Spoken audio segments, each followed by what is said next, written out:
You have the cardboard with your name on it, and you trace your feet onto the cardboard. You're gonna pierce a hole where you traced your feet. You're gonna pierce 2 holes for each foot. And then you stick the fasteners around the wire of your feet. And then here's the important part, kind of important. Try to close them as much as possible so they're gonna fit through that hole, okay? And you're gonna stick the fastener through the hole. And the compass just starts the hole. You're gonna have to finish it. And you know what? It appears that the compass doesn't make a big enough hole, so you may have to take scissors and make it a little bit bigger so you can get your fastener through there. Everybody's gonna be slightly different. You may have no problems sticking your fastener through there. Some of you may have problems, some of you may not. So you're going to... Sorry, What made you giggle? oh, Okay. So you're gonna stick your fastener through there. To get it to stay, you just open up the fastener on the other side. So do it again. Stick your fastener through and then push it down, open it up. Now, I do this kind of stuff like all the time. Some of you may need to grab pliers to open things up or to get things done. So we're halfway there to having our figure stand up. Like I said, it's gonna take a minimum of 4 fasteners. And again, you need to be careful. So just open those up. And if you bend your fastener, it's kind of hard to get them to work, but you may be able to. Let's see if I can get this one to work.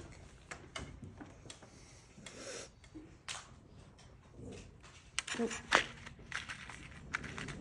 And I have plenty of these for everyone, but I can't stress enough how important it is that you put your name on it, okay?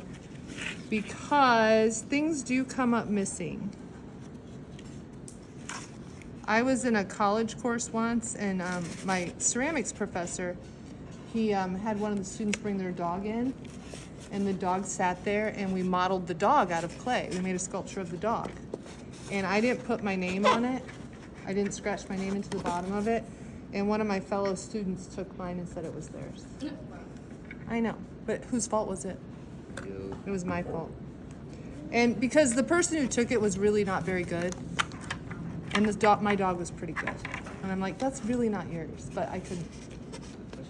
But that's another thing you guys have a benefit of, because everything you do, you can take a picture of it.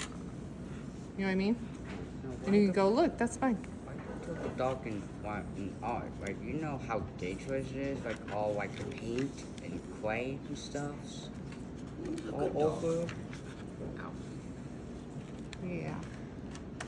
Okay, I'm not gonna hassle with that one anymore. This one I only have 2 on, and it's actually working, so I'm gonna go ahead and use this one.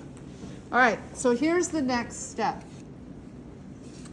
You are going to grab a piece of 2 pieces of construction paper, and you're gonna put it down because this is gonna be your drop cloth. We're gonna make a mess now. That's our first mess. So when you're using the rigid wrap or the Plastercraft, you have to make sure that you clean your table with the table spray at the end. Okay, so we're gonna start wrapping it. We're gonna start on the bottom. I have some containers over here. Go ahead and fill them up. All you need in them is water. I also have plaster scissors here, and I have plaster wrap in this box. It's on a roll, so you probably have to cut your own off. Now, this is the exact same stuff that how many of you have had a broken bone? They wet the plaster wrap and then they put it over your arm, over that gauze or whatever stuff they use. It's the same thing. It's gonna turn that hard. So this is mesh material, and then it has powder plaster on it, which is activated by water, okay? It's the same thing like if you do drywall. and you mix your own drywall mixture, once you add water to the mixture, it activates the drywall.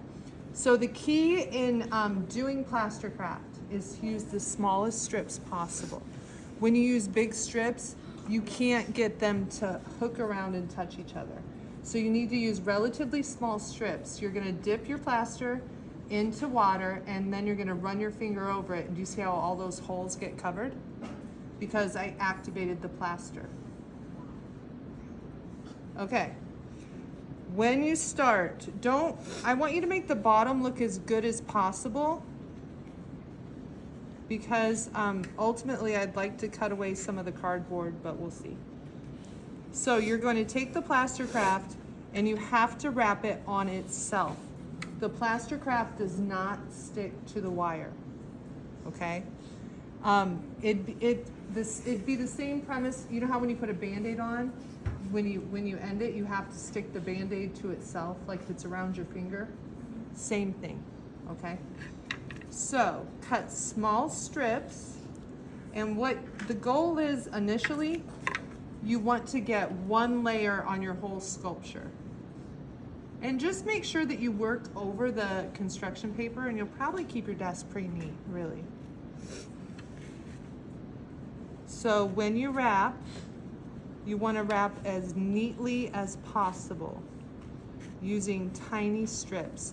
And realistically, you get more done the smaller the strips you use, because if you use the big strips, they want to fall off.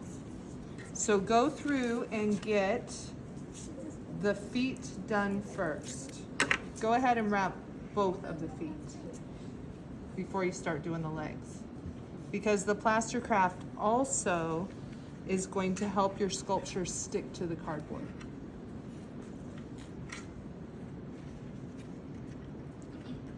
Okay, so you're gonna start at the feet and you're gonna work your way up, and then once you get a whole layer on it, you're gonna see how much more you need to do.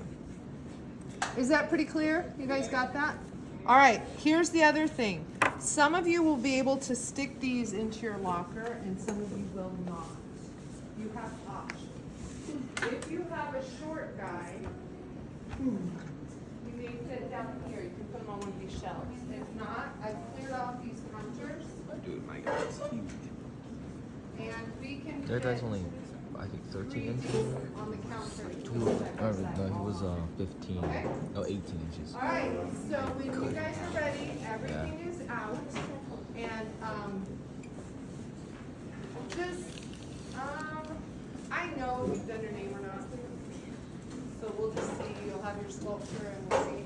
I'm not gonna make you have your name done first, because we're gonna do linear perspective next, 2-point linear perspective, and so if you don't have your name done, that's okay. You just need to have your name done, okay? All right, do you have any questions? Are we good? Okay. Can I start recording now? Yes.